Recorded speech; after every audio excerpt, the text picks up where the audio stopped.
Good morning, students. I'm Dr. Hema Bhasin, taking your class of BSc Part 3rd, Zoology Paper 2nd, and today's topic is biotic factors. So let's start from biotic factors. First, we have previously studied about two limiting factors, and apart from limiting factors, we have also studied biotic and abiotic factors in brief.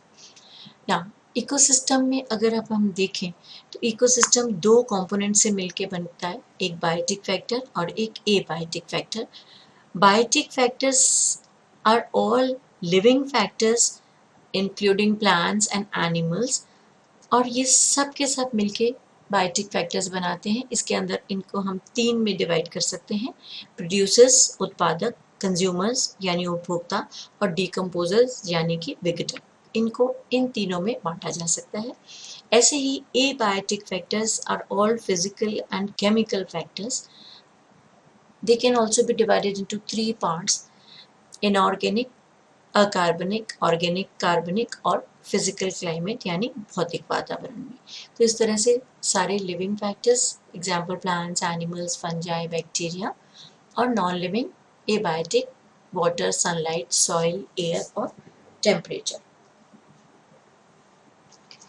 Species के बीच में biotic factors से कुछ special relations के आधार पर अनुक्रियाएं या interactions होते हैं, और ये दो प्रकार के इंटरैक्शंस होते हैं. नेचुरल कंडीशंस में ये एक साथ रहते हुए दो प्रकार के इंटरैक्शंस करते हैं. एक तो होते हैं इंट्रा स्पेसिफिक रिलेशनशिप्स और दूसरी होती है इंटर स्पेसिफिक रिलेशनशिप. तो स्पीशीज के अंतर्गत होने वाली अनुक्रियाओं या इंटरैक्शंस को हम दो में डिवाइड कर सकते हैं. एक तो होती है अंतःजातीय संबंध और दूसरा होता है अंतर्जातीय संबंध. अंतःजातीय संबंध वो होता है जब एक ही स्पीशीज के मेंबर के बीच में इंटरैक्शंस होते हैं. इसको हम दो पार्ट्स में डिवाइड कर सकते हैं. एक होता है कॉम्पिटिटिव और एक होता है कोऑपरेटिव. कॉम्पिटिटिव को हम ये भी कह सकते हैं कि ये नॉन कोऑपरेटिव होता है, यानी कि ये असहयोगी प्रकार का होता है, जिसमें हम दो पार्ट्स में डिवाइड करके स्टडी करेंगे. एक तो फूड कंपटीशन और दूसरा डेफिनेट हॉस्टिलिटी. कोऑपरेटिव में, जिसको हम सहयोगी रिलेशनशिप कहते हैं, इसको भी हम चार तरह से डिवाइड करके देखेंगे: gregarious association, family association, colonial association और कॉलोनियल फॉर्म्स के रूप में.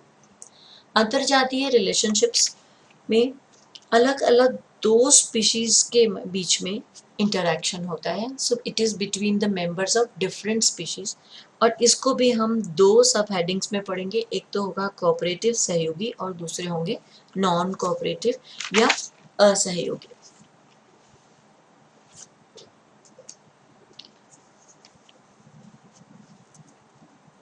इससे पहले कि हम इस सब चीज़ों को समझें, इंटर रिलेशनशिप्स को समझें, हमें इंटर स्पेसिफिक इंटरैक्शन के बीच में हमें ये देखना होगा कि कौन कौन से एसोसिएशंस होंगे जिनके बारे में हम आगे बार बार बात करेंगे. तो टाइप्स ऑफ एसोसिएशन जो अमूमन हमें स्पीशीज में देखने को मिलते हैं: जो एनिमल्स क्रॉल कर सकते हैं, स्विम कर सकते हैं, वॉक कर सकते हैं, fly and move, they are known as free living animals. The animals which are attached permanently to the substratum are known as sessile animals. The animals which remain at one place for most of their lives are known as sedentary animals. Those animals which float in water are known as planktonic animals. And those animals who often move with relative rapidity are known as motile animals. और इन motile animals को we can again divide into two parts. एक होते हैं solitary और दूसरे होते हैं ग्रेगेरियस. सॉलिटरी वो जो अकेले रहते हैं, और ग्रेगेरियस वो जो ग्रुप्स बना के एक दूसरे के साथ रहते हैं. So here we can see there are free living animals, sessile animals, sedentary animals, planktonic, motile, which can be divided into solitary and gregarious type of animals. Now, here we can see we can divide them into two. Intraspecific interaction को दो में divide कर सकते हैं. एक होता है cooperative और दूसरा होता है नॉन कोऑपरेटिव. कोऑपरेटिव में अभी हम स्टडी करेंगे कॉलोनाइजेशन, सोसाइटी फॉर्मेशन, एग्रीगेशन और पेरेंटल केयर. और नॉन कोऑपरेटिव में हम पढ़ेंगे फूड कंपटीशन और डेफिनेट हॉस्टिलिटी.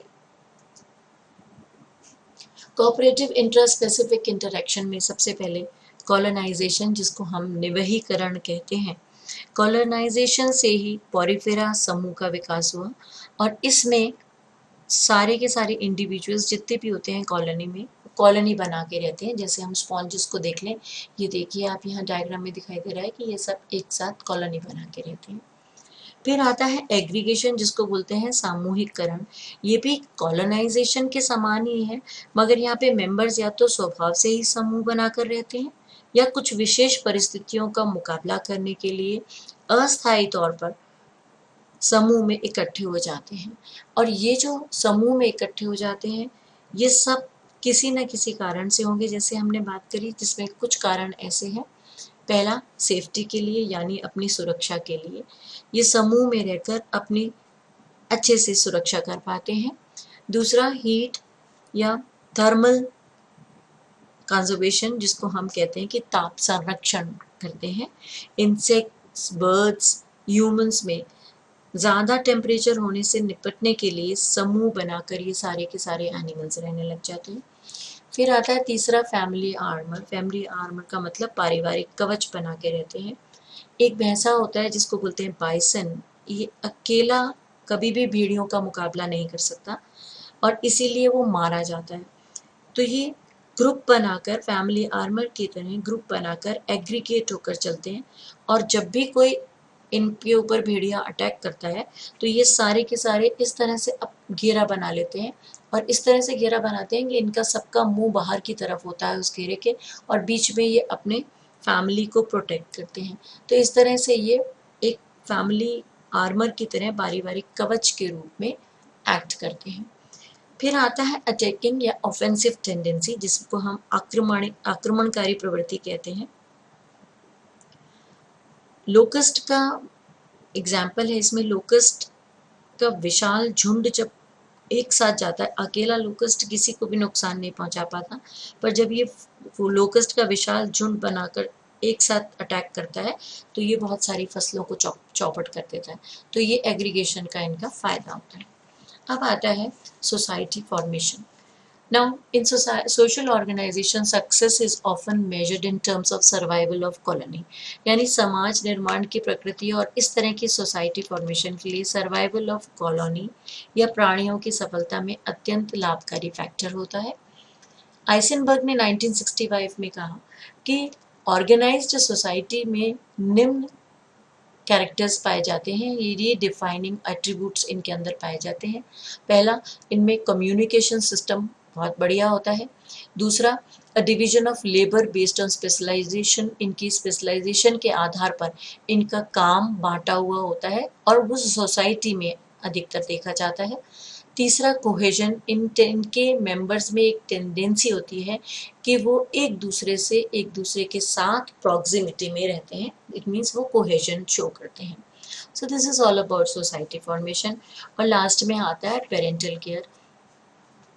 माइक्रोस्कोपिक, जिसको हम पैतृक संरक्षण कहते हैं, माइक्रोस्कोपिक और छोटे एनिमल्स जो होते हैं उनमें पेरेंटल केयर नहीं देखा जाता है।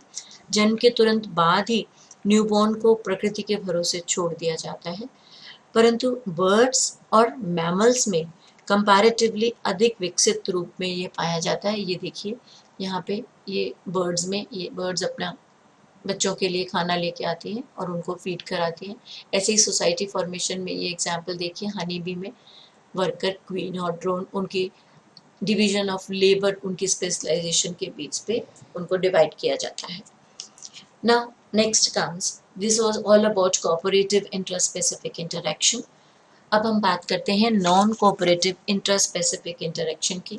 इसको हमने दो पार्ट्स में डिवाइड किया, एक है फूड कंपटीशन और दूसरा है definite hostility. Food competition comparatively herbivores में से ज़्यादा कार्निवोर्स में पाया जाता है। इसीलिए कार्निवोर्स कंपटीशन की वजह से जोग्राफिकली डाइवर्सिफाइड भी होते हैं, बहुत अधिक जगह पाए जाते हैं और ये अकेले या अपने फैमिली के साथ ही पाए जाते हैं, जैसे कि हम लायन को और पैंथर्स को देख सकते हैं। डेफिनेट हॉस्टिलिटी का मतलब होता है कि सीमित शत्रुता होगी with members of own species for food habit and companion. इसमें अगर खाने के लिए, जगह के लिए, कंपेनियनशिप मेल का फीमेल कंपेनियन के लिए और फीमेल का मेल कंपेनियन के लिए जब आपस में एक दूसरे से कंपटीशन होता है तो वो डेफिनेट हॉस्टिलिटी दिखाई देती है। जैसे अगर हम हनी बी को देखें, वर्कर हनी बी को देखें, तो अगर वो किसी और छत्ते में पहुंच जाती है तो उस छत्ते के या उस बी हाइव की जितनी भी मधुमक्खियां होती हैं उस पर अटैक कर देती हैं और उसको मार डालती हैं। ऐसे ही यही बिहेवियर बर्ड्स और मैमल्स में भी अधिक दिखाई देता है। कुछ कार्निवोर्स तो इसकी वजह से अपनी ही संतानों को खा भी जाते हैं। तो इस तरह से एक डेफिनेट हॉस्टिलिटी देखी जाती है कि इन कारणों की वजह से ये इस तरह से अपना एक्शन शो करते हैं। This is all about intra specific interaction. Thank you.